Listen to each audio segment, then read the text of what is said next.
Hi, everybody. Welcome to Coach Menachem Bernfeld this beautiful Sunday night. Tonight it's February 8th, 2026. And a lot of things happening tonight. So all the people that are here, we really appreciate it. Giving up the Super Bowl to join us and all the other major events. Tonight is Shir 259.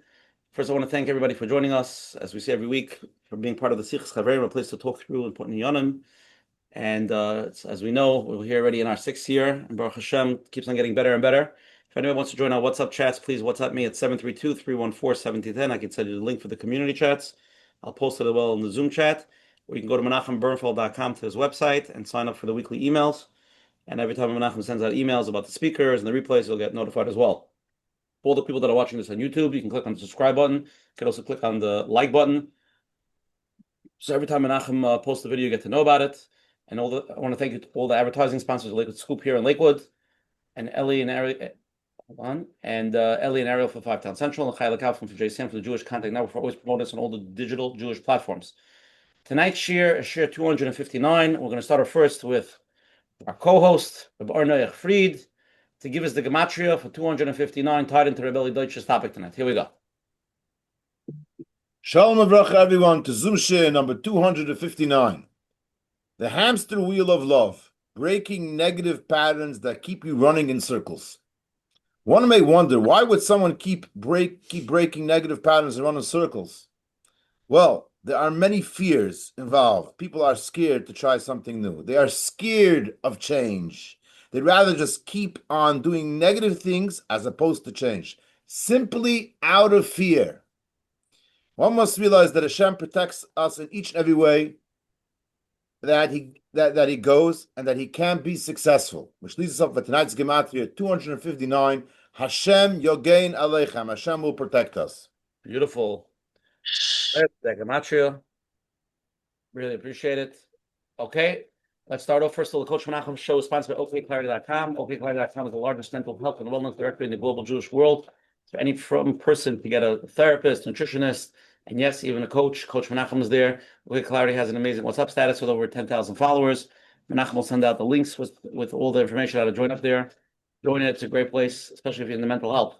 Anybody's here for the first time, every Sunday night on the Zoom ID, we have different topics, different rabbanim, different therapists. Next week, September 15th, we're going to have an amazing program. The guest is not confirmed yet, but we're working on it. And as soon as it's confirmed, we're going to send out an email to confirm it. It's going to be powerful and amazing, just like all of our programs, so please join us. And now we're going to turn it over to Coach Menachem Bernfeld on this beautiful Sunday night with Rabbi Eli Deutsch. Coach Menachem, what are we doing here tonight? Shkoyach. Welcome, everyone. Welcome to another Let's Get Real with Coach Menachem. Like we say every week, with a lot of siyata d'shmaya. We're doing 259, Baruch Hashem, and we have discussed to have Rabbi Deutsch tonight, Mitzvah Hashem, discussing a very interesting topic. In general, it's shalom bias, but it can go in all different directions. Discussing breaking negative patterns that keep you running in circles. Now, if we would see the pattern, that would be a chatzi nechama. Many times we don't even see the pattern, we don't even realize. But if you can zoom out and look at your relationship, whether you're married for a few years, and see, maybe observe a little bit, see what it looks like when you come home, what it looks like at night. Many times it's basically the same concept, the same ideas, and you can find patterns. Not always is it that easy to see it, not always is it easy to zoom out, but I think there are two steps over here. Number one, to see the pattern, which is not always easy. And then many times we think if they change the pattern, then things will be different. That's pretty obvious to you. But you don't see the pattern that you're putting in, your part of the relationship. And many times it's easier to look at, a third party, a third relationship, your neighbor, your sister-in-law, your cousin. Over there, you could see it very clearly. You see how they work, and you see her part and his part, and you see exactly what's going on. But when it comes to yourself, there's something holding you back. So to go a little bit deeper to understand what's going on, and like we heard the gematria, that fear, to be able to look at what does my pattern look like, why do I do that way, what are my triggers, the way I answer, the way I express myself, the way you respond, even the sigh, even that expression, just being able to observe it. So hopefully, Mitzvah tonight, I always say a good idea is to slow down. Because if you're running too fast, you're not going to be able to see the full picture. Let's slow down, take a deep breath, and maybe observe, listen. Let's see what's going on. Let's see what the triggers are. Let's see where am I in it? What part of it can I? And like we all know, if you want to see something different, then obviously we have to do something different. To do the same thing, you're going to have the same results. So if that's the case, we have to find where it might even be a small thing, the way I come home, the way I respond, the way I look at the situation. And Mitzvah Hashem, with that, we can have episode change, episode growth, like we all want, and that's why we're here tonight. And thank you again, Rabbi Deutsch, for being here. And I've personally heard feedback. People have worked with Rabbi Deutsch, and it's just amazing the help that you do, and really to go in deeper, whether it's Kabbalistic, to understand what's really going on, deeper in Yiddishkeit. So Hashem with a lot of siyata d'shmaya, and thank you very much. Good, Coach Menachem, beautiful. Okay, let's get into it. Tonight's shir is 259. The title of the shir, The Hamster Wheel of Love. Breaking negative patterns that keeps you running in circles. Rabbi Eli Deutsch is sought after speaker in Hasidus, Kabbalah, and Ways of Judaism. He's authored classic bestsellers Jewish by Choice, a Kabbalistic take on life in Judaism, and this case for Judaism, which has won wide acclaim as his clearest, most comprehensive, easy, accessible, and practical deception of Kabbalah and Whys of Judaism is available in the English language today. Eli also specializes in guide couples to repair and infuse their relationship with connection, intimacy, and love they desire by shifting from fear to freedom and from control to intimacy. Eli's guide helps transform lives and relationships from a state of disconnection, struggle, and lack of understanding to one of respect, communication, connection, joy, and love. Eli has the magic answers. Please, tonight it should be a schus for Yeshua Chaim ben Chana Rivka, for Refuah Shalema. And Rabbi Eli, is a schus to have you. Everybody should know he woke up 3 a.m. He lives in Ir Hatika. He's speaking from the holiest place in the world. So, real pleasure to have you. Rabbi Eli, the floor is yours. Okay, shalom everybody. Thanks so much for having me. Wow, what an honor. It's a pleasure and a blessing to be here. So thanks to everybody who made this happen.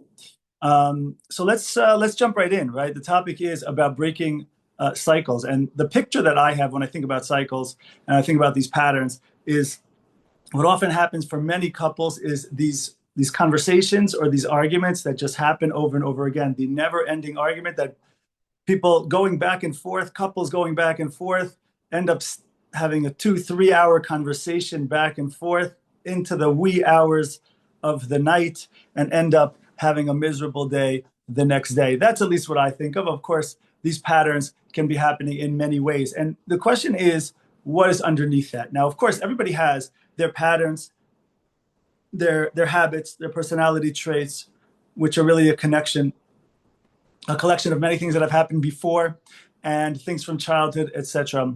And there's healing that we need to do, and there's triggers that we need to unhook.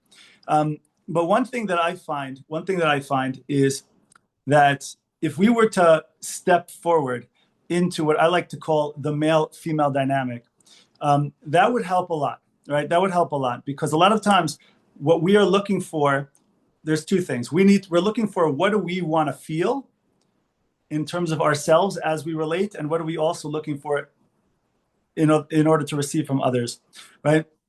And so I think that if we can understand where we are coming from in the relationship as a man, as a woman, stereotypically, generally, then we can understand a lot more in terms of what we are looking to do, who we're looking to be, and how we're looking to feel, right? So let's get into it, right? There's a classic Kabbalistic concept called Tsura and Chomer, right? Tsura means form, Chomer means material. That anything in the physical breaks down to form and material, right? So for example, I can be sitting here by a wooden table. And so the wood is the material, and the tableness of the thing is the form. So what is the form? The form is the concept of direction, of vision, of identity. Who am I? Where am I going? And moving in that path, right? And the material is the concept of fulfilling that, of actualizing it, of bringing it down to earth.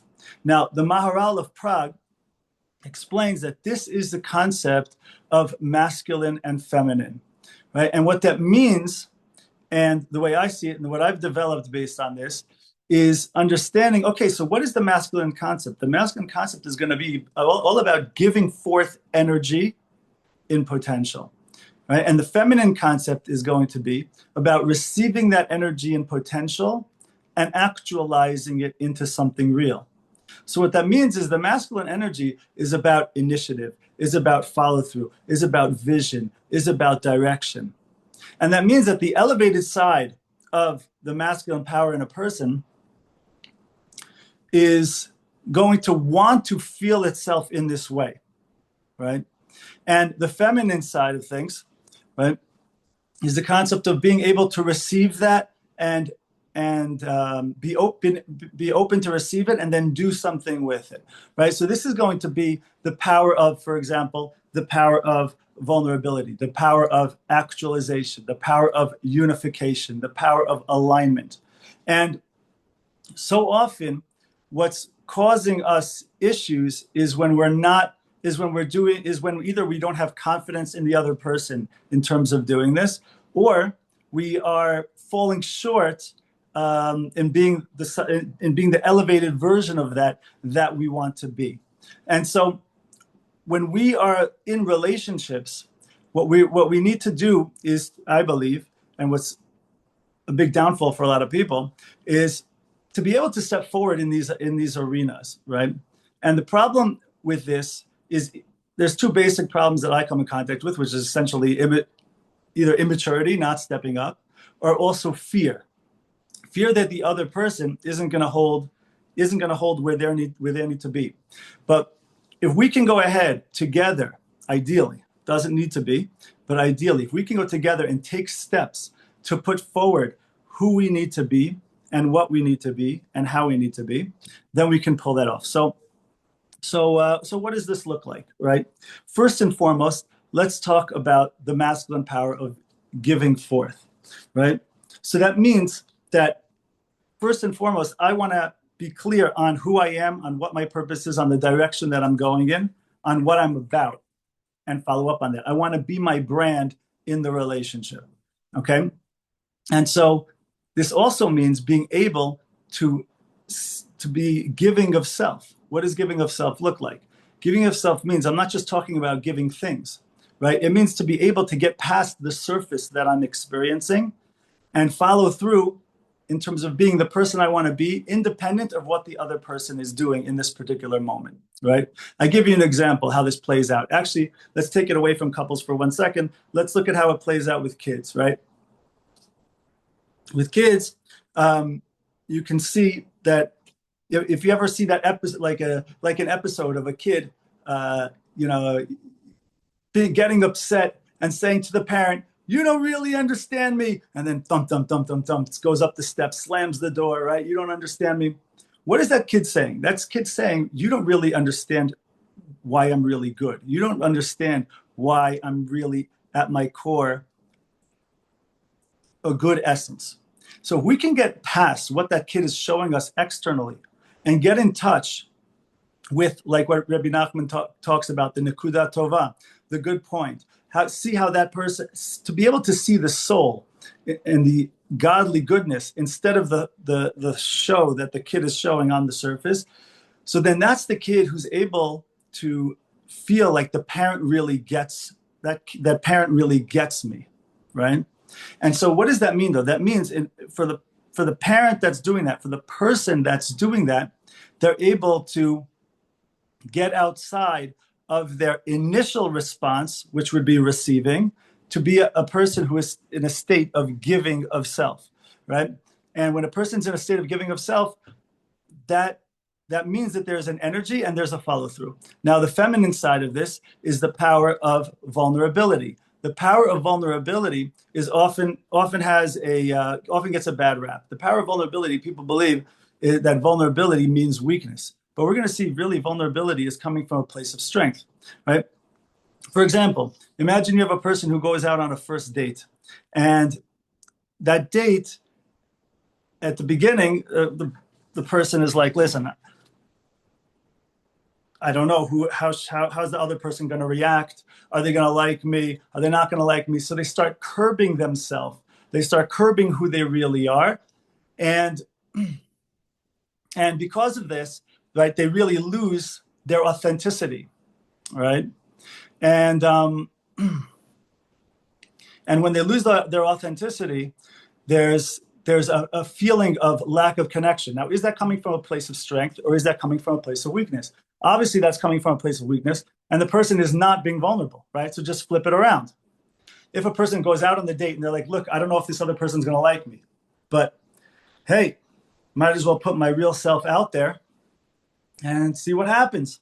And so they go ahead and they're real, and they're in a state of flow.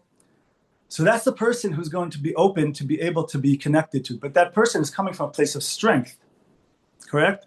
And so what often happens is when we're not in that place of vulnerability, it shuts down relationship. It shuts down connection. Yeah. And so this is, I think, the fundamental. I think this is the fundamental idea in terms of the relationship. When the man can be going ahead and giving forth energy and potential, giving forth who they are, what they're about, and the women can come from a place, the wife can come from a place of opening herself up and being able to put her authentic self out there. This opens the door for connection. The man is able to receive the woman coming from a place of authenticity and expression, and the woman is able to receive the man who's coming from a place of giving forth really energy and follow through, and able to contain wherever she's at emotionally.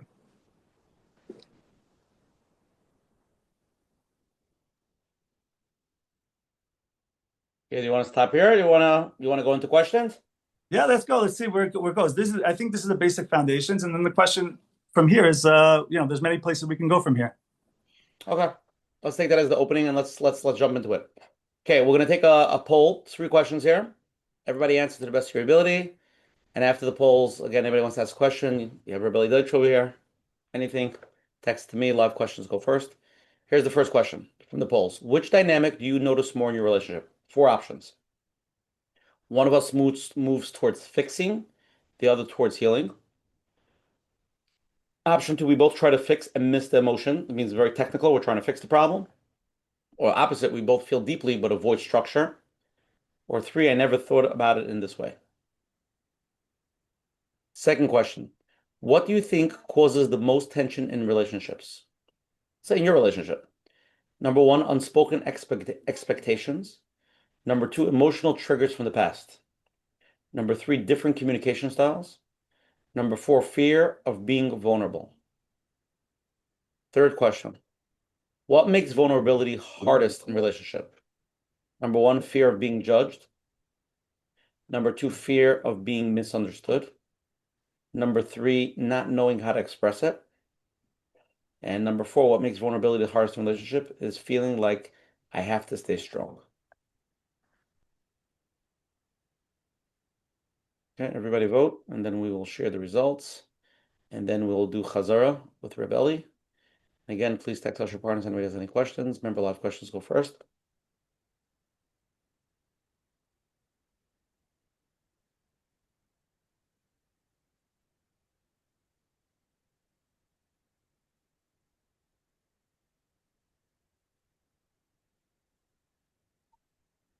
Okay, 5 more seconds.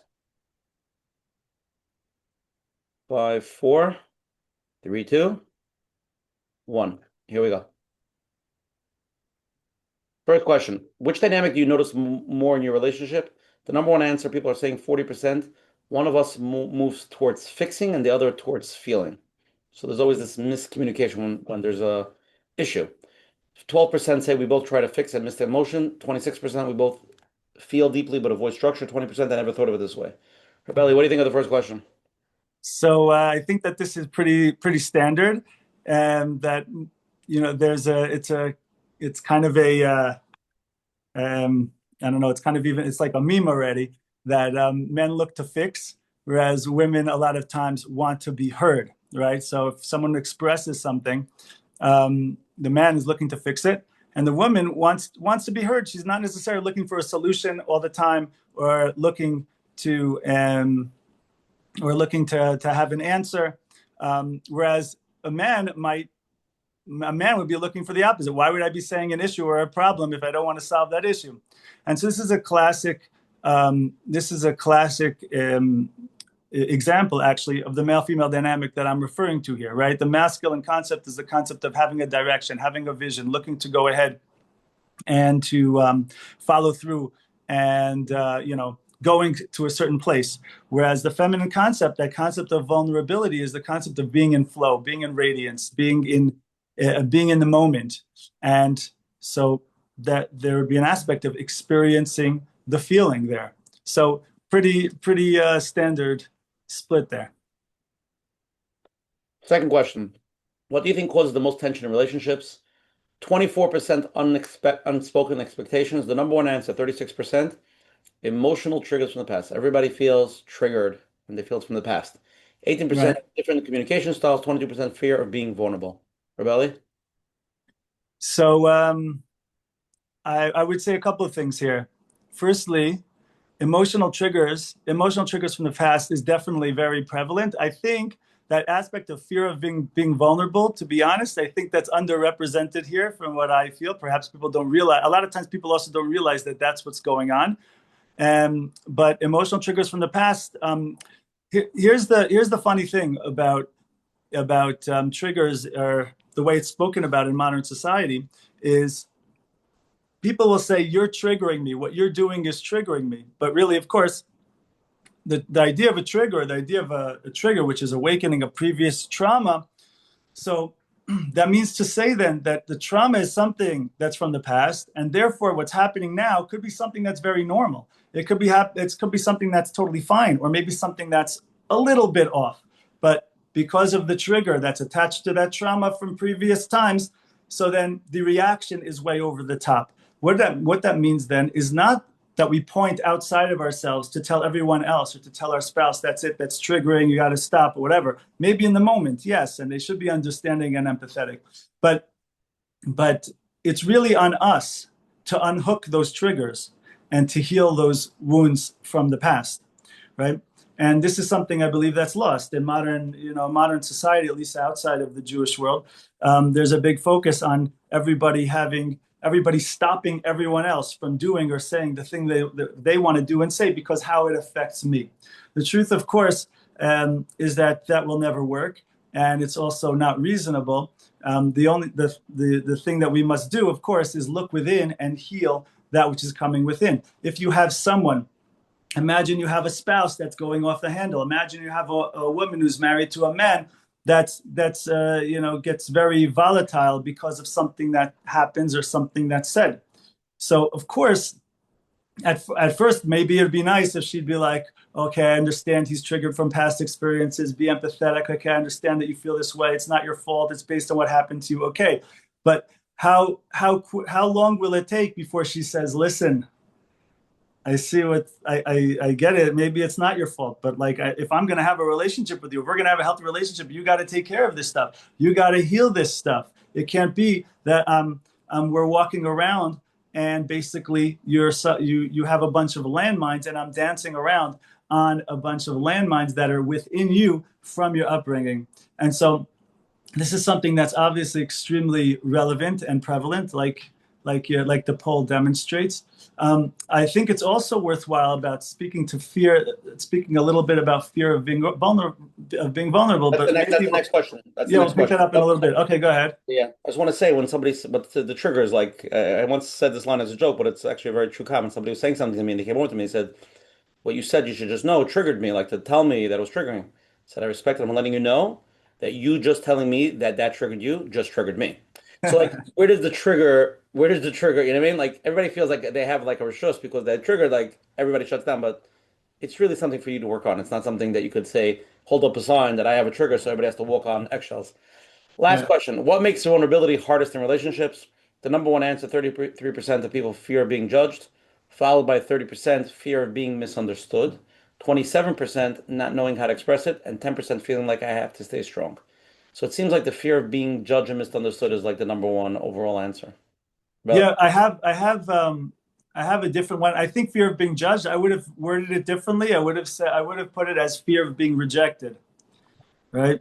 Which maybe is connected to fear of being judged, but I do think that for a lot of people is the issue at hand, right? So, for example, I give you my stereotypical example. Imagine a husband and wife were married for a while, and then the wife goes over to the husband and she says, "You don't ever take me out anymore. We never go on any more dates." So, I mean, what's the response of that husband going to be? Some husbands will be like, "Well, now I'm not taking you out." Other husbands will be more like, "Okay, yeah, let's go out, sure." But what if the woman were to approach the husband in that situation and say to him, "I would love to go out on a date with you sometime this week." Much more inviting, right? If things are generally okay in the relationship, then the guy would probably want to step forward. I believe that the inner masculine core of a guy, number one feeling of the guy in the relationship is that he wants to put a smile on his wife's face. So why is it that a lot of times women won't ask this way, right? Why is it that a lot of times it'll get to a place of you don't ever want to take me out, we don't ever go on any dates anymore? Because there's kind of a level of control in that, right? Because you're giving over the impression that you're going to have hell to pay if we don't go out on the date, right? And because of that, there's a lack of vulnerability, right? Because what makes this a healthy relationship is you're going to have two free selves making choices to choose towards one another. But when I'm trying to take away certain options, the option of not going on the date, I try to twist the other person's arm out of certain options.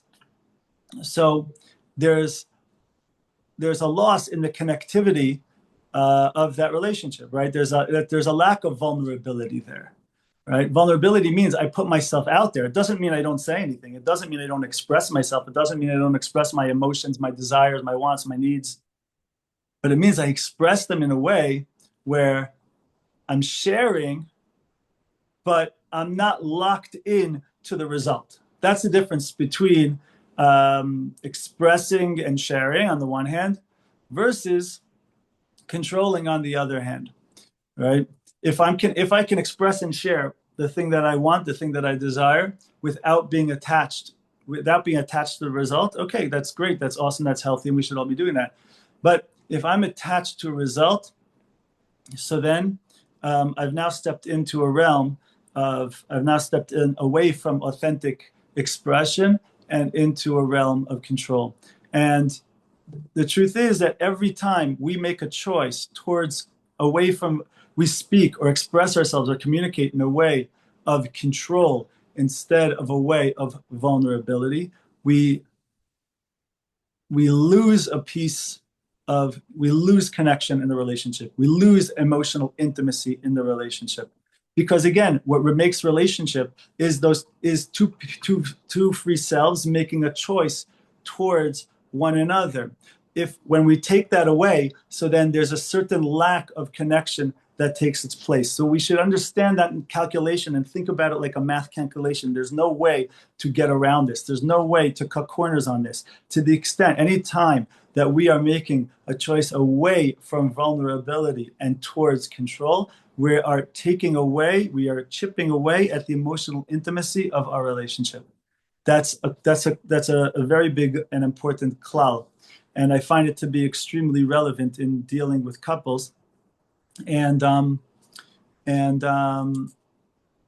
yeah, and so this plays out in many, many, many ways, right? There's many different ways that people can either, whether it be manipulation or whatever, whether it could be by yelling, it could be by guilting, it could be by crying, it could be, doesn't matter.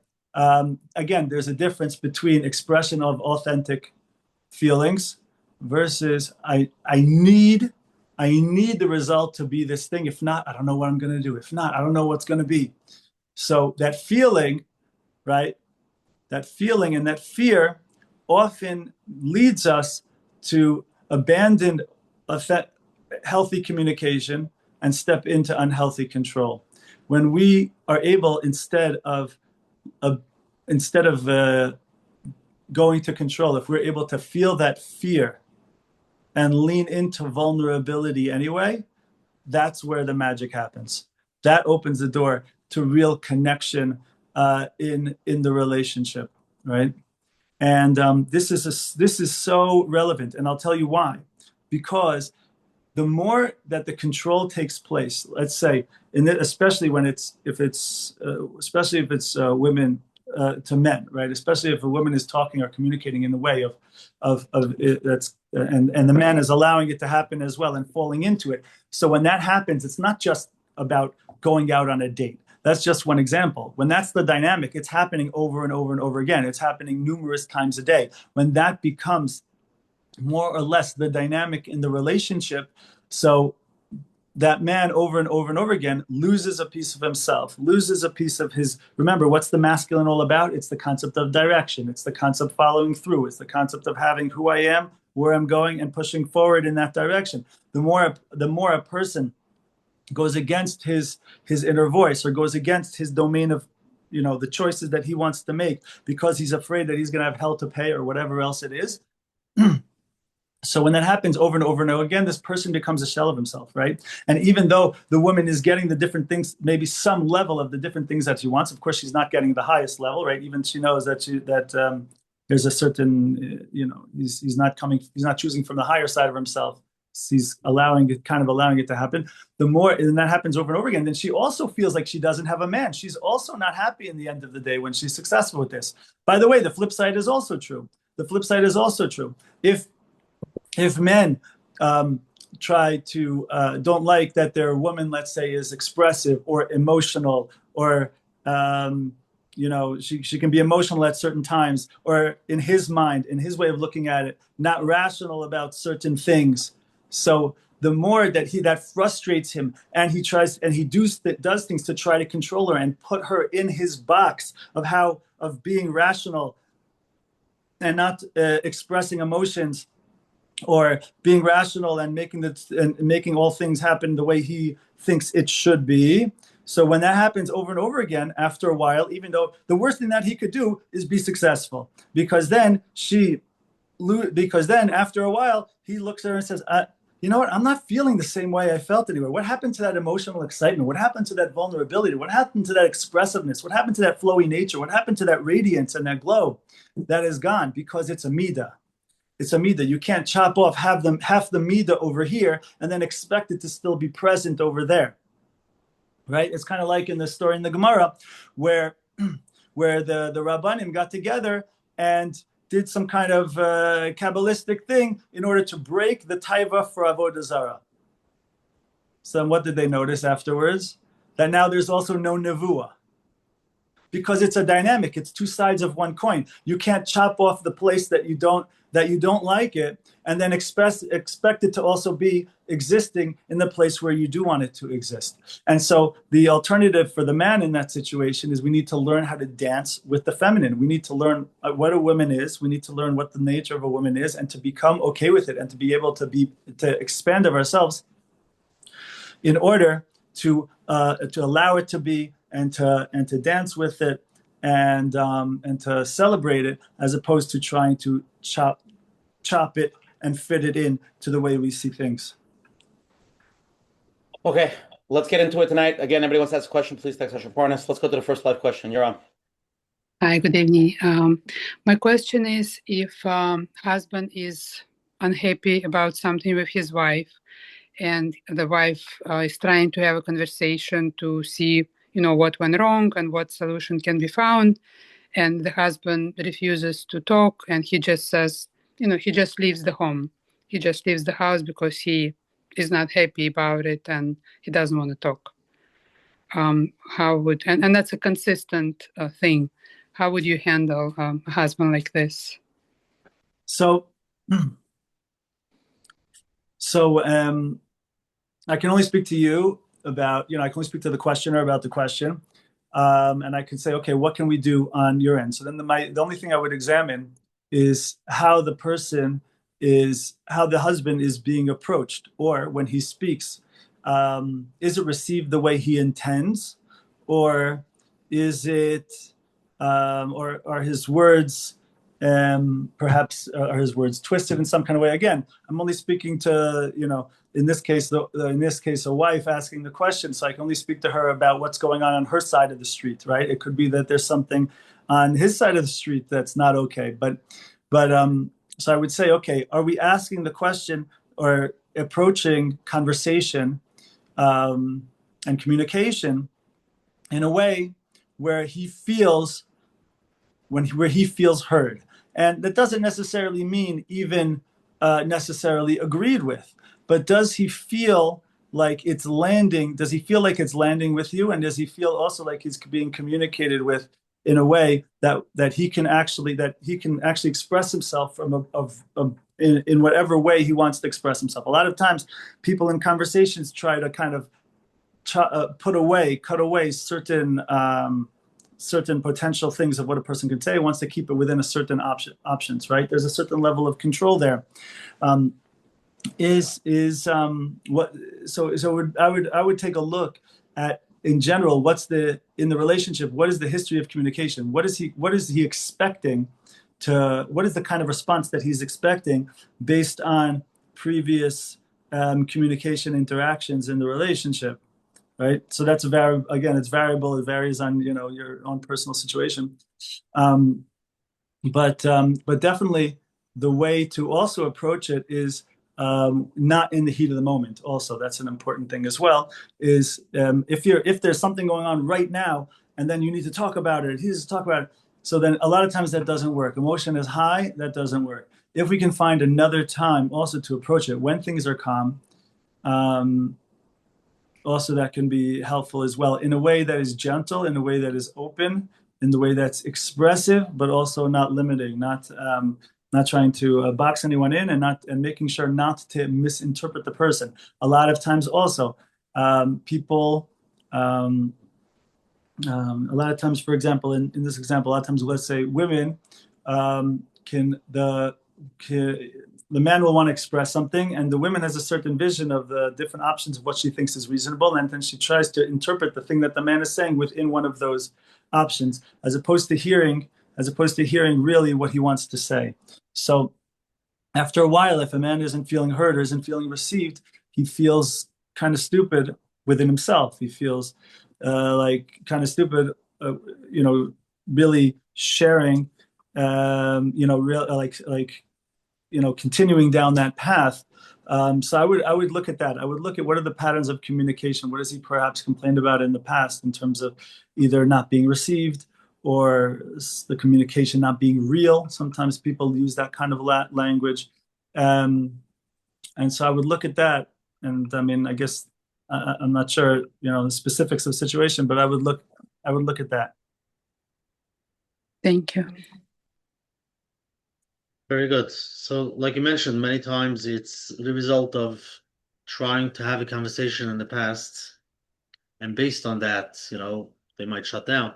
But here's a question that I guess the man sent in. At work and in the world, I communicate clearly and confidentially. They do a great job communicating. But with my spouse, I shut down and get reactive. Why does the person I love most feel the hardest to talk to?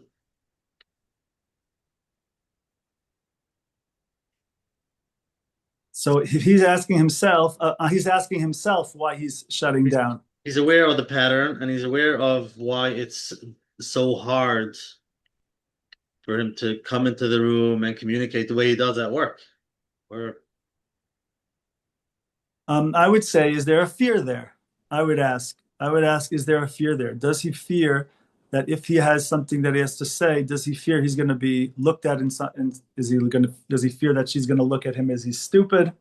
Does he fear that somewhere in there he has hell to pay? Does he? I would let's say he assume does. Let's say he has those fears. right. So a lot of times, and men do this a lot of times, and women also, that people they figure, okay, let me just be quiet because I don't want to rock the boat.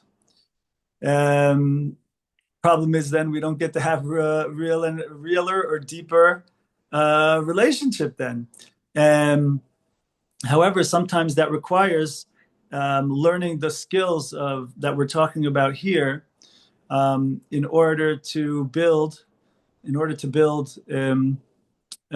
ways of communicating, and that does take two to tango. People like to talk about when relationships don't work. Well, I guess somehow they were both at fault and both could have been better. Yeah, it could very well be the case, but it really not necessarily. It could be that it only takes one to make war, and it takes two to make peace and harmony, but it only takes one to make war. So, so we both need, both men and women. We need to be looking to make communication conducive and mature and refined. And that means being open to where is this communication, where is this relationship going to go? But that means that I want to hear, and I'm open to hearing what the man has to say. I'm open to hearing what the woman has to say. It doesn't mean we're going to do it, right? So it doesn't mean we're going to do the thing that the man is expressing, or it doesn't mean we're going to do the thing that the woman isn't expressing. But we need to be, if we want to get to that next level of actually having a real and a deep and a meaningful and authentic and expressive relationship, we need to be able to open that anything is on the table to talk about it, or any desires are open to be able to be expressed, and then we'll see what we go with it. The problem is a lot of people rather not go there. A lot of people rather not go there because they're afraid with having to deal with what happens when I say this thing. How is that other person going to react? Yeah. So let's role play or discuss a skill. Let's say for those who tried. So we're always scared of how they're going to respond. Let's say we tried many times and the response wasn't the way we wanted. So what's a skill that I can learn, the person that's trying, so that when the spouse responds in a way that you don't like, how can we continue instead of shutting down? It could be that we can at a calm time, we can sit down and say exactly what we just said here. Like, I see that I want us to have a close relationship. And for me, relationship means that we're able to really communicate what's on our heart. Don't you want to really be able to communicate what's on your heart? Yes. Okay. So how about if we do that? How about if I express myself and you just hear it? And it's okay. It doesn't mean anything. Just hear me for what I want to share. And there's no strings attached. And I'll do the same for you. So you're saying beforehand, discuss, I'm going to say something, and what do I expect? Instead of leaving it, taboo, and then hoping, who knows what it's going to look like. Yeah. Sit down and you discuss what you want it to look like. And for some people, they feel like that's not real relationship because that's just play, like, talking about it beforehand. Would you consider that real relationship? Is that a real relationship? I would say that that's real. Why wouldn't it be real? It's more like, okay, let's try this out. Yeah, but I'll tell you why past, it's real. I'll tell you why it's real, because it's respectful, because it's respect. It's treating one another with respect, and that's real, right? Sometimes people think for some reason that, well, if I'm going to change how I'm acting, if I'm going to change how I'm responding, so then you're trying to change me, and that's just part of my personality. I'm a person who acts like this or responds like this. That's just who I am. Well, hold on a second. If that is not respectful for the other person, then shouldn't that be something that we change? Maybe it's not just part of your personality. Maybe it's who you've been, or maybe it's how you've been. But it's not that if it's not respectful, it's not part of your personality. It could be it could be a bad midah, I guess, but it's not part of like your authentic, essential self, right? If it's something that's negative or something that's reactive. And so if it's respectful, it can be part of a real relationship, right? And if the person says, well, that's not really who I am, I'm doing something unnatural, the answer is, yeah, okay. Yeah, it's not natural for you in this moment, but that's okay. Everything that we ever did that was better, anytime we level up, at first, it's not natural. Like the Maharal and others teach that if you want to get to the next level, you need to kill the level before it, right? That's why he says, like, you have an egg before the chick develops, it needs to become a place. There needs to be a vacancy in that place, right? Very famously, if you take a seed and you put it in the ground, before it grows into a plant, it needs to rot, it needs to decay. If a person wants to grow muscles, so they go to the weight room, they go to the gym, they start lifting the weights, and it's destroying the muscles that were already there before the stronger muscles come and take its place or grow in its place, right? When we change them, when we're looking to upgrade or looking to change a reactive, probably negative pattern to be something that's better and more respectful, yes, it's going to be unnatural. Everything that we always do that involves leveling up is something that's at first unnatural. One time I'm blessed we're blessed here to have a lot of people over for Shabbat meals and stuff, Baruch Hashem. So one time after Shabbat meal, I was hosting like an oneg over here, and we did a lot of people who come from non-religious backgrounds. And so one time there was this girl here, and she says, I've been learning for a few weeks in one of these schools here in Jerusalem. And she says, a lot of this Jewish stuff, it's very not natural. And I said, yeah, you're right. It's not natural because we come into this world in a certain way. Yes. And a lot of this Jewish stuff is not natural. The idea is we're going above the natural, right? And so there's nothing wrong with something feeling at first not natural. First, we want to ask ourselves, is this something? Am I moving from negative to positive? Am I upgrading who I am, upgrading my personality, upgrading the kind of person I'm being? Okay, so then this is a good thing. And if it was negative beforehand, then that's not a good thing. You call it your personality. So then what? What are you saying? You're saying you have bad midos then. Okay, so let's upgrade. Beautiful. Okay, let's go to the next question somebody just sent in. I really want closeness in my relationship, but we keep ending up in the same hamster wheel of our arguments. I added that in. Why do we keep on repeating the same patterns even when we both want things better? We discussed this in the past, but every time the issue comes up, it's like the same repetitiveness. How do we deal with that? Yeah, so look, there's a couple of things as we've mentioned. Number one is the triggers and the traumas and all of that, right? That is the prerequisite issue is where are we as individuals, where are we as people, and then a lot of it also, I believe, has to do with this male-female dynamic. That if we're not, when the man is not in his game or the woman is not on her game, so then we fall to the lower side of ourselves and drag the other person down and drag down the relationship. So I think those are two key issues.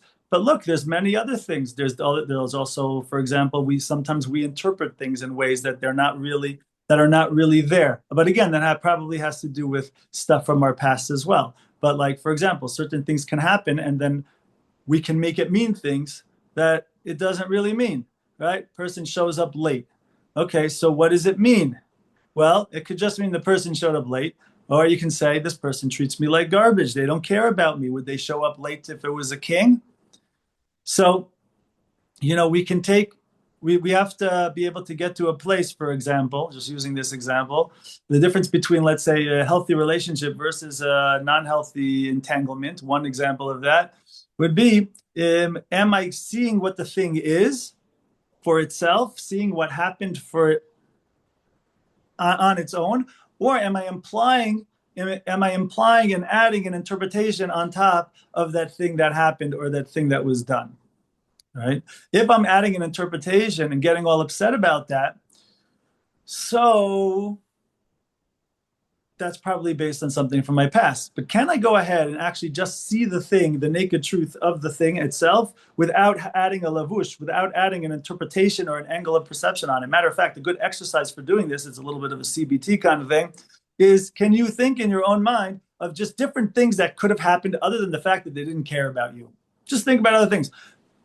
Maybe there was traffic. Maybe they went, somebody passed out and they went and helped pick them up off the street. Maybe, okay, think of things. Some of them could be crazy. Some of them could be not crazy. And then you can actually inquire from a place of curiosity. Oh, why were you late? You know, or, oh, you're 20 minutes late. Why were you 20 minutes late? And you can, from a purely place of curiosity. By the way, if it turns out that the person doesn't respect you, you reserve the right later to get upset for them, to get upset later. Don't worry. You don't lose the ability to get upset at the person for not respecting you. But hold on, maybe it wasn't that. So at least let's don't worry. You're not abandoning. If you want to get upset, you can do it later. But let's see. Maybe you're right that the person wasn't respecting you, but maybe you're not. So we can inquire from a place of curiosity and instead of having an interpretation in our own mind and then applying it, and then we're coming at them as an attack. Instead of, why were you late? You're going to, why were you late? And coming from this place of attack and challenge and criticism, right? Once I was at I have to call it a marriage workshop. It wasn't marriage. It was, I think it was a training of Dr. John Gottman. Probably some people have heard of him before. He's a very famous marriage relationship guru. And so he's doing a thing here in Israel, actually, for a couple of days. Me and my wife went, and actually we had a little yechidus with him. And so one of the things he said to us, my wife had some question or something. And so one of the things he said to us is one of the biggest moves in marriage is to go, one of the biggest upgrades or improvements in marriage is to go from what the hell is this to what the hell is this? And that's what we're talking about here, right? So there's many different things that can be causing our patterns. Again, it could be our interpretations. It could be this male-female dynamic that we don't have on point. It could be previous triggers and traumas. And then based on that, someone says something or does something that reminds us of something consciously or unconsciously, and it awakens a certain response. There could be, it's like when people ask, okay, imagine someone asks, how do you win at chess? And it depends what the other guy's doing. You know what I mean? Like, why are we going in patterns? I don't know. We have to delve in there. You're invited to reach out. You're invited to contact me, elithejew@gmail.com. And we can delve into it if you're interested. Amazing. So you're saying the first part is to recognize the trigger. You never know where it's coming from, just to see it, and then you're giving them permission to be upset later. You don't have to be upset right away. If you let me be upset later, maybe I can slow down now and be curious and to see maybe I could be upset, maybe I won't be. I'm not sure. Let's find out. Yeah. Yeah, why not? There's a lot of value in that pause also anyway. In that space. Right. I'm wondering, the masculine feminine idea is it's sometimes we have in ourselves both the masculine part and the feminine part, maybe different areas in life. Is that correct? I'm saying, of course, we are the husband and the wife. It could be sometimes vice versa. Every situation can be Of course, we're dualistic. Like we learn in Kabbalah, you have the right side, you have left side, you have right brain, you have left brain, you have right arm, you have left arm, you have right leg, you have left leg. And so, of course, we have both. And it's actually within the union of both is where we have joy, right? Like we said, the right side or the male side is the concept of giving forth energy and potential. The left side, or the feminine side, is the concept of receiving that energy and potential and actualizing it into something real. When, of course, you need both to have anything. You need that burst of inspiration, that big concept, that idea, that direction, and then you need the ability to go ahead and put that into play. You need and actualize it. You have the visionary, right? You can have, like in a company, you have the visionary. You can call that right brain, holism, male side of things, and then you have the administrator. That would be the left side, and the administrator, and right, which takes the big idea and brings it down. That's chachma and bina, right? Chachma is the letters koach ma, which means grand potential, grand capacity, grand strength, grand idea. That's the light bulb moment. And if you ever watch a cartoon, you see a light bulb going off over the person's character's head. That's a chachma moment. And then you have bina, which is from the word boneh, which means to build, which builds the idea of chachma. The person can have a grand idea. I want to build a house. Very nice. But hold on a second. How many floors is it going to be, and where the bathroom's going to go, and how's the wiring going to go, and where we're going to put the stairway, and all of that is bina. How do we practically build that idea of chachma? So that's going to be on the level of mind. Okay, and it goes down also in the levels of action, etc. But we don't have anything without both. And when we have both, when we merge both, that's where joy happens. Because unlike what society wants to preach to us, or the misconception we have from society in many ways, is that society wants to put in our mind that our joy is dependent, that it's dependent on how much stuff we get, right? How much, like put an equation in the back of our mind that if only I had that blank, then I'd be happy. If only I had that girl, if only I had that guy, if only I had that job, if only I had that car, if only I had that 6-figure income, if only I had those looks, if only I had that figure, if only I had that life, then I'd be happy. What happens? Imagine one day I get one of those things. Imagine I get something big. Imagine I win the lottery. So then, yeah, of course, you're going to have a high from that. But that high, even the psychologists will tell you that high will last no longer than 6 weeks. Then you come down from that high and you're back in the same emotional state you were before, just with more money. Now, most of us, hey, that doesn't sound so bad. But the point is that our level of joy isn't going to be about what we receive. Yes, I do need to receive a certain amount of food, water, companionship in order to get by. But that's survival. Real thriving isn't going to have anything to do with what we get. It's going to have much more to do with what we give forth. To the extent I clarify who I really am, what I'm really here for, what's the bigger picture, what's my place in it, and I actually go ahead and start doing some of this stuff, living this stuff out day in and day out. It might not be easy, it might not be comfortable, but if everything is healthy, I'm going to be feeling a certain expansion of self. I'm going to feeling a certain fullness. And this is really, I think, what we mean by joy, that if we could put a one-liner on it all, I think we would say that joy is the experience of actualizing the reality of who you are. The experience of actualizing the reality of who you are. So what is that in terms of the context we're talking about here? In terms of the context we're talking about here, that is the union of masculine side of yourself and feminine side of yourself. You have an energy and potential. And then how much do I go ahead and actualize that? So that merging is that experience of fullness, is that experience of joy. So what we're doing is we're saying just like that exists within the individual, so also it exists on the level of the couple. It exists on the level within the individual. It's bright side and the male side of the person. Within the couple, that's stereotypically the guy and the girl. Could it be flipped from time to time? Sure. But a lot of times what you'll find is even when a lot of times, not always, a lot of times, when they work out some kind of flip, the woman's going out making the money, the guy is, I don't know, at home more with the kids or whatever. A lot of times, even if they work it out, for a lot of people, again, not everyone, but even the ones who do it, a lot of people, there's still a feeling like, right, that woman still might have a feeling, I don't have a man. You know what I mean? So while it could be done, and sometimes it does work, even the times though where it seems like it's working, people oftentimes still feel like it's on the surface, it's working, and it shows up that it's working, and the mice it's working.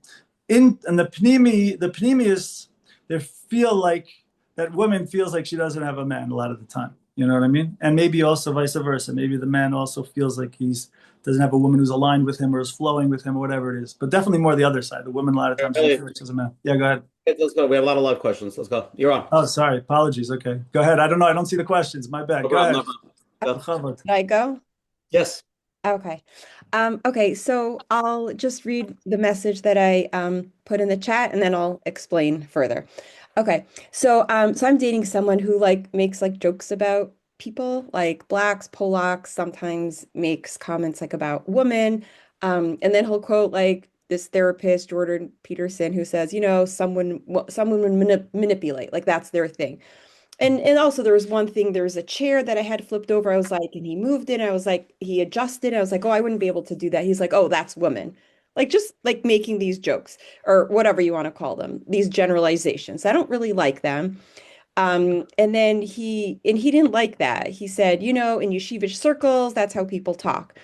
And I said, you know, if you realize the impact, like he wouldn't do it. And he didn't like that either. He says, oh, it's just a joke. Like that's your issue, not my issue. He said he doesn't want to feel like he has to walk on eggshells. So am I being like overly sensitive? Is this a cultural thing? Like he's yeshivish and I'm not? Or is he like gaslighting me? Gaslighting. You got all the shyness. Okay, so what's it called? Firstly, one thing I would say is off the bat is don't think that anything is going to change. That's the first thing I would share with you. Don't think that anything's going to change. Don't think you're going to get married to this dude. He's not going to do it anymore. He's not going to talk that way anymore. A person he's expressing things that he has a certain level of belief in, right? Maybe the Polak jokes, maybe not, but the stuff with the women and whatever, there's probably some belief there. So he's going to believe that, and if he believes that, that's going to come out to a certain extent. Is that good? Is that bad? Is that neutral? I don't know. But I would the first thing that pops out of me just listening to you is it's not coming from nothing. Like it's based on something that he does believe, right? Is it something? You mentioned something else. You mentioned something about yeshivas, and then you said you're not. I would also look at that, right? A lot of times for women who are dating, I tell them one thing that they should, you know, a lot of times people ask me, what should I be looking for, whatever. I say, there's a couple of different answers I have, but one of them is look to a person, look to a guy and say, is this someone who I want to align with?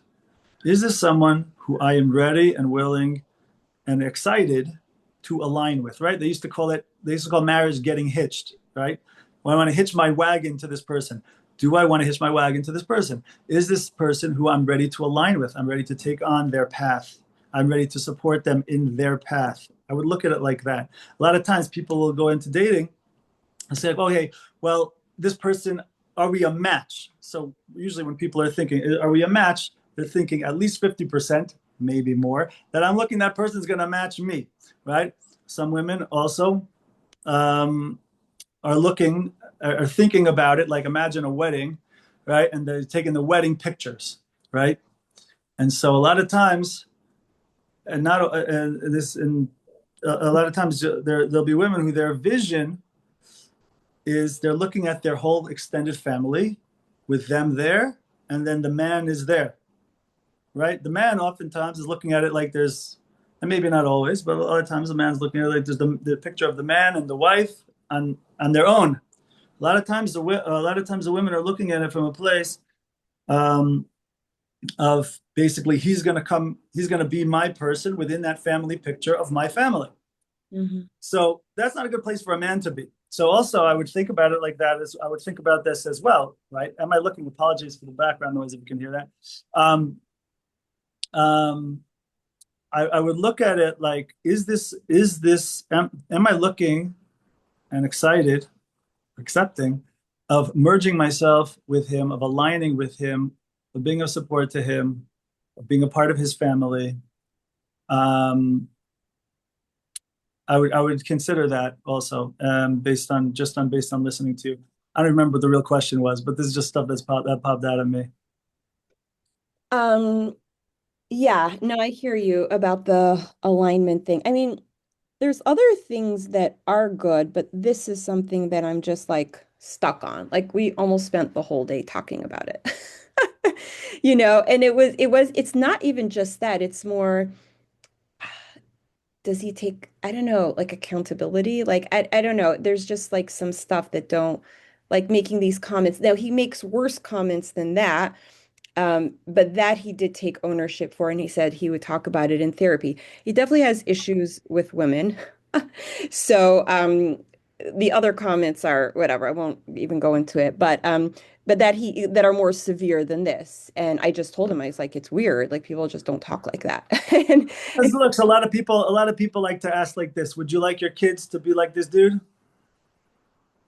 well, we're not going to have kids together. We're like older. You know what I'm saying? Okay. Like it's a Oh, you second. sound okay. You sound Yeah. much younger. Okay. Yeah, no, it would, yeah, I'm much older. So that's not an issue. Like we're not going to have kids. Like, Okay. like yeah, we have kids from our previous marriages and it's Okay. going to happen. So it's just more I still feel like uncomfortable. Like it's just like ooh, like how do you say this? So then what's it called? So then I would go even further and say, listen, he's saying this stuff, these opinions are solidified. It's not like these opinions are solidified over time. You know what I mean? I know I'm supposed to say everyone can change. Technically, it's true. I But mean, yeah, so he takes accountability for some other stuff, not for this. But he's like, no, this is you, this is your issue. Like this is just a joke. Like in the fact that you're so sensitive is your sensitivity. It's a joke. He's had other people relationships and they didn't take it seriously, but I do. And if I put it on him, he's like, I'm not going to take responsibility for the way you feel, and it's like, okay, so maybe. I mean, we just dated for 1 week, so it's not like very, but I'm like, should I give it more time? Like, should I like not talk about this stuff and just talk about other stuff that we do align with, and that is up to you. All I will tell you, based on what you're saying, it sounds to me that the guy definitely believes some of this stuff, and maybe that's fine. I don't know. You have to decide. But would the that idea that it's like the idea that it's just talk,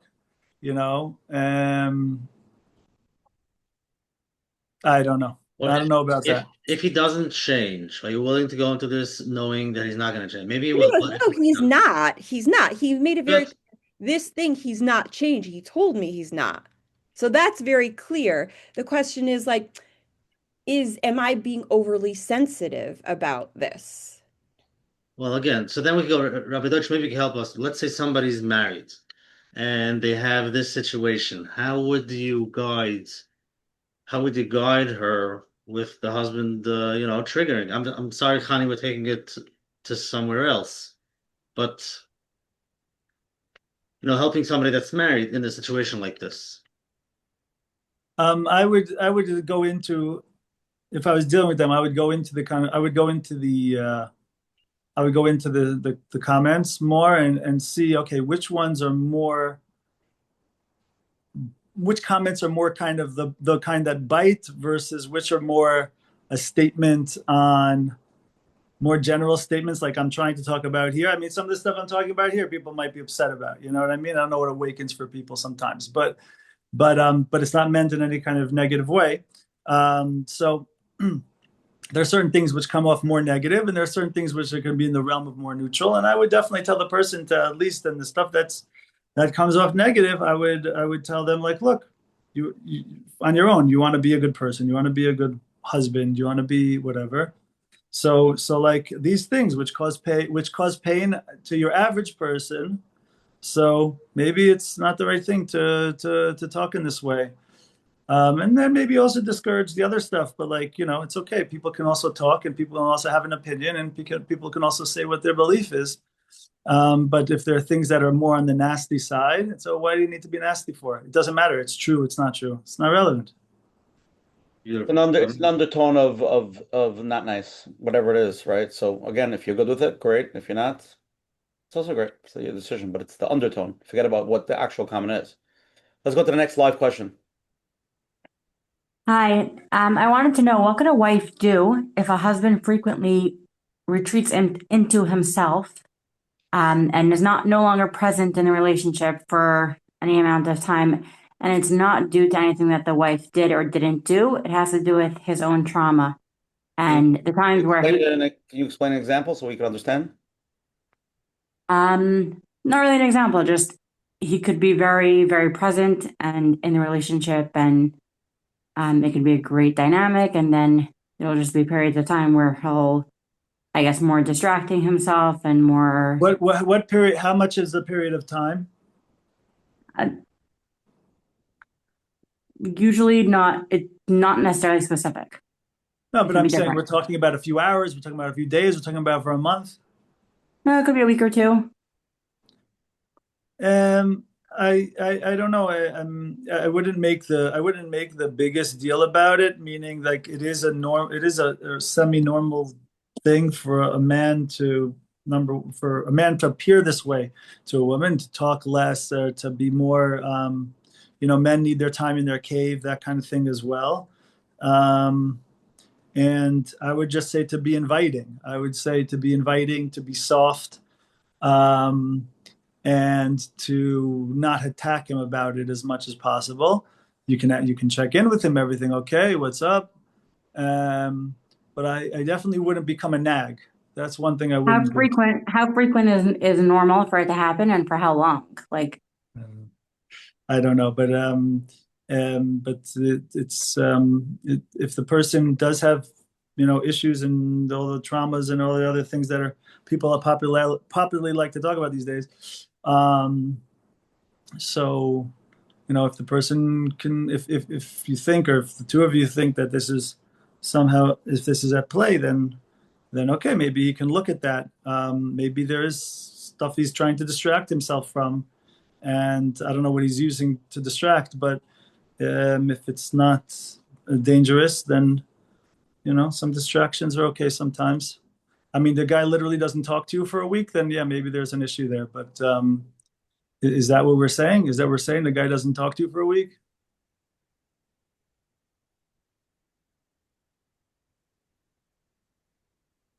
Is she there?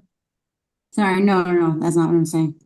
Not what you're saying. Okay, so I mean, the guy just seems emotionally distant. You're saying, guy just seems like a little distant, like he's distracted or whatever. Yeah.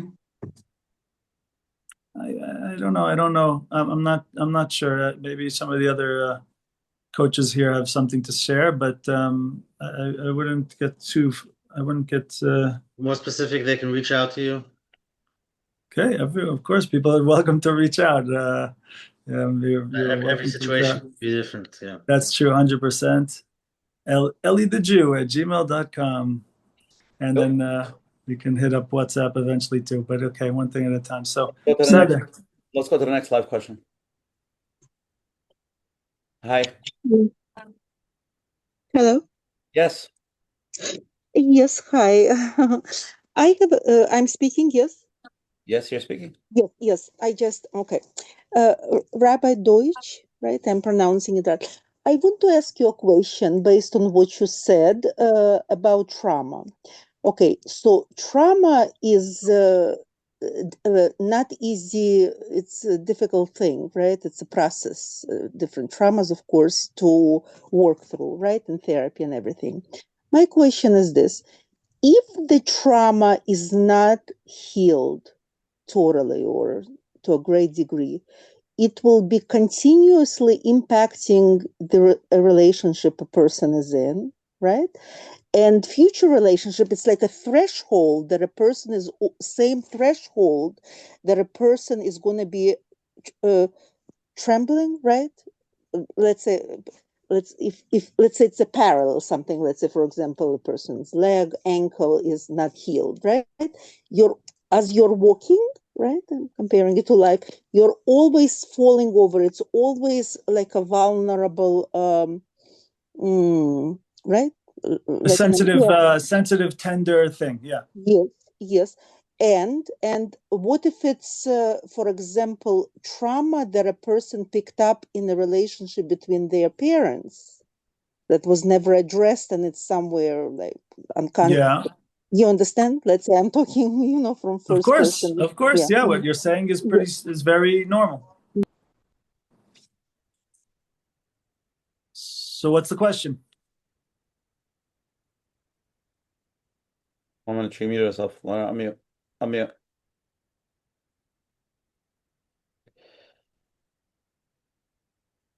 1 second, give her a minute to unmute. If not, I'll go to the next question. You have to unmute again. You're muted.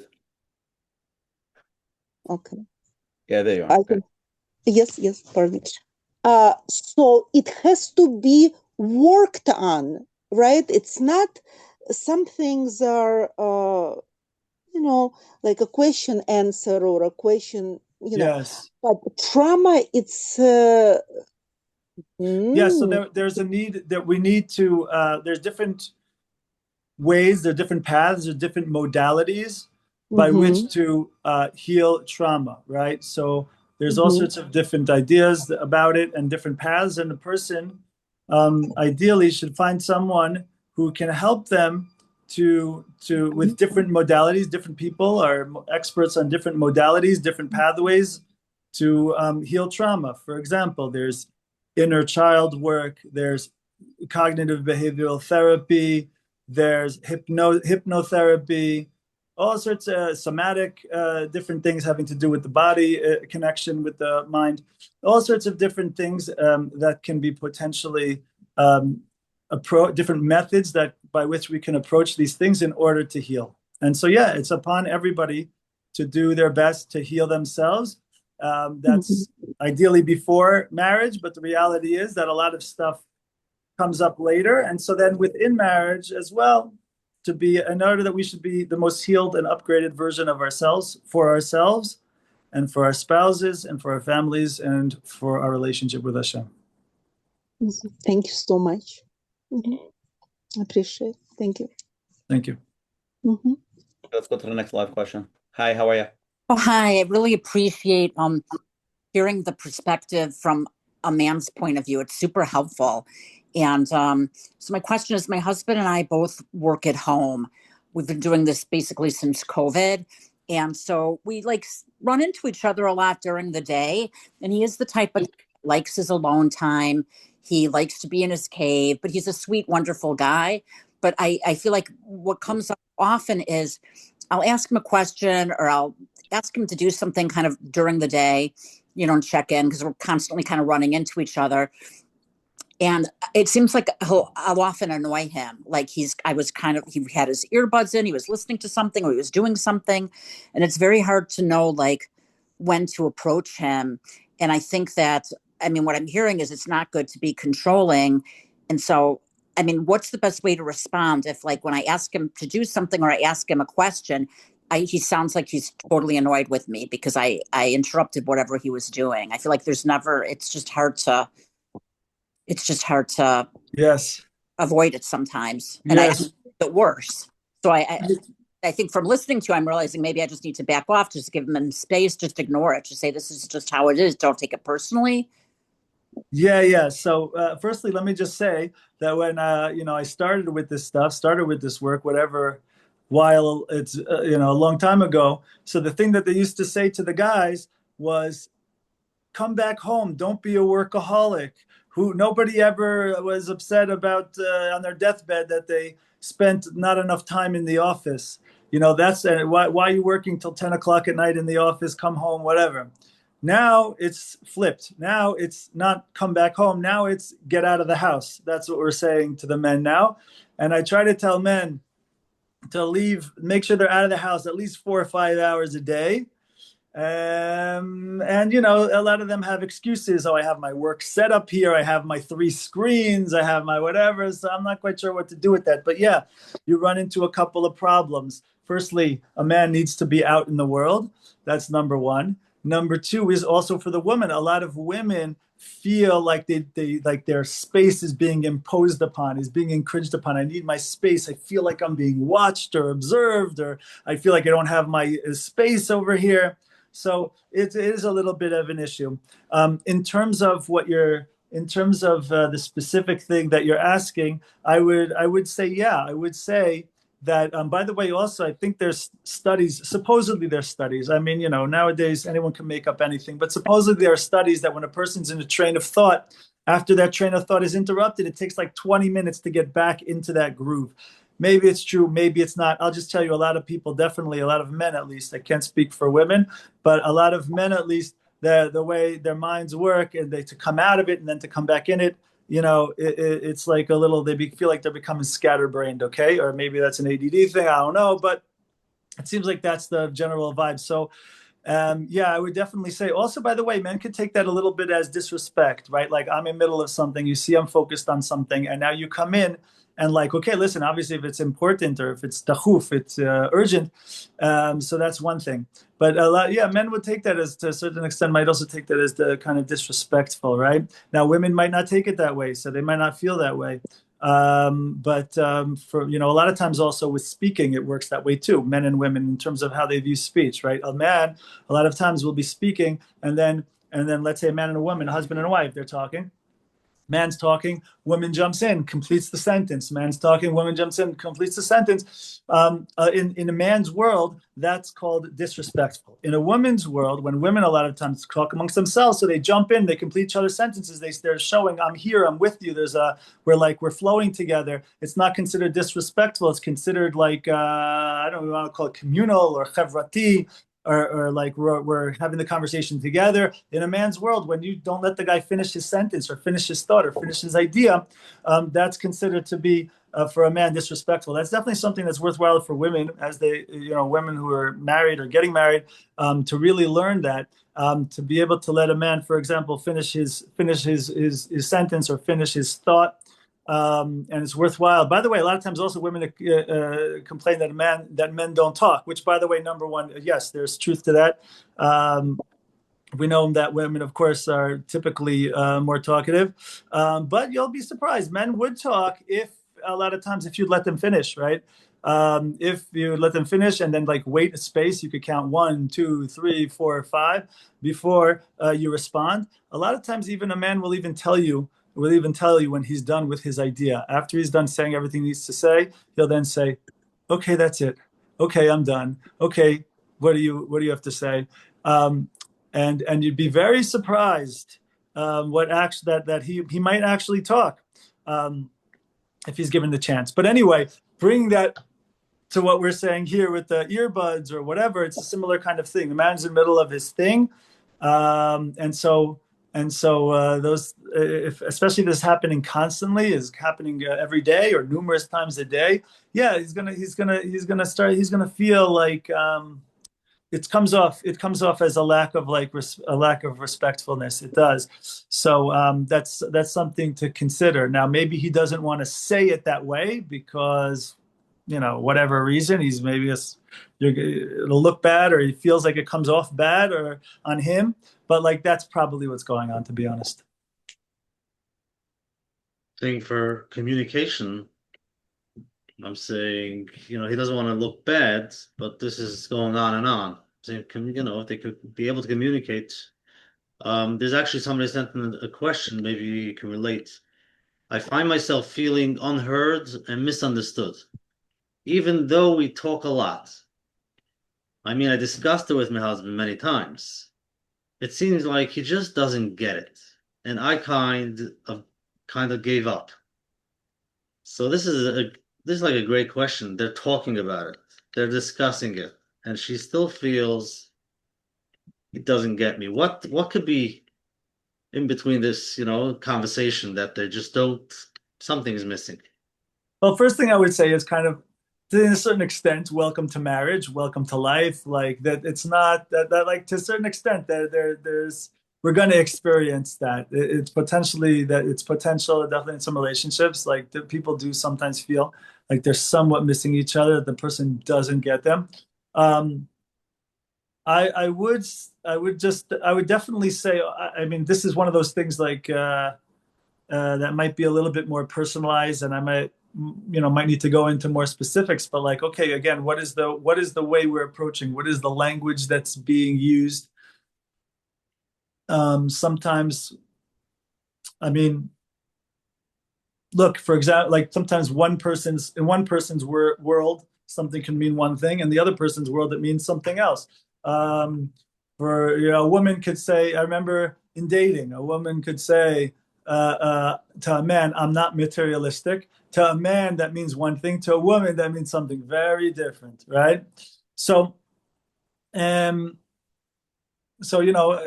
I don't know. It's hard for me to address that without any specifics, but I would say that like I think we could say basic men and women are different. There you go. that's what I started with, which Right. is just like I hear you, And then in that realm, like, okay, so let me hear what you're saying and what you mean. Maybe that's where curiosity can start, because if we're different, whatever you're saying, I'm taking it one way, but it's probably not that way. Just tell me more, what's going on, listen to them, try to understand the other side. But I guess it takes time to get there. By the way, I just had a thought. This might be a good question for AI, to be honest with you. I'm trying to express to my husband blankety blank. What's a good way that I can do that he can hear me?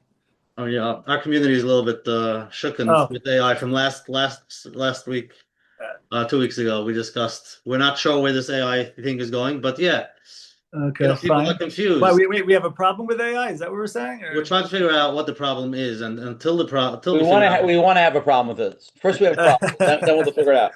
Okay, listen. I heard people quoting Jordan Peterson and talking and all this. Yeah. Okay. Listen. All right, go ahead. We're trying to figure it out, but I'm saying the whole basic communication, and then there are those who want to feel 100% understood, and I'm wondering many times that's something that what is it like? Let's ask them, what is it? What do you need so that when you get that, you'll feel 100% understood? It's like, could you verbalize it? Could you tell me, like one spouse could tell the other, what do you need from me so that you feel 100% understood? Because no matter how much I understand you, might 98%, 99%, but you don't get me full. You just don't get really what I'm trying to say. And that could be, I'm not you, you're not me. I'm a man, I'm a woman, right? And that also touches back on the person before. It was also talking about something with the communication or talkativeness, etc. Like, this is a man, not a woman. It's not the same thing, Right. And to be vulnerable, you could say, there's a part that I don't expect you to understand. Maybe I would love to, but it's just I can't even verbalize what it is. Beautiful. So at least you're aware. And then the other could say, wow, I wish I could understand it, but I guess we can't. Okay, let's go to the closing segment of the program tonight. Keshkech for Rabbi Deutsch for coming on tonight. From Eretz Yisrael, really appreciate it. Again, for everybody's here the first time, every Sunday night, 9 p.m., we have this shir. Next Sunday, we're going to have an amazing shir. It's not confirmed yet. As soon as it's confirmed, we're going to send out an email with the speaker. Everything will be sent via email, and we'll post it. Everything is recorded on menachemberfeld.com. If anybody has any questions, please email coachmenachem@gmail.com. Tonight's shir is 259. If you want to listen to the phone line on the phones, it'll be uploaded shortly. The number is 732-305-9011. If anybody wants to get a hold of Rabbi Eli Deutsch, what's the best way to get a hold of you? We can do email, Eli the Jew, ELITHEJW @gmail.com, or on WhatsApp +972, that's country code, +972 52 451 6654 on WhatsApp. Okay.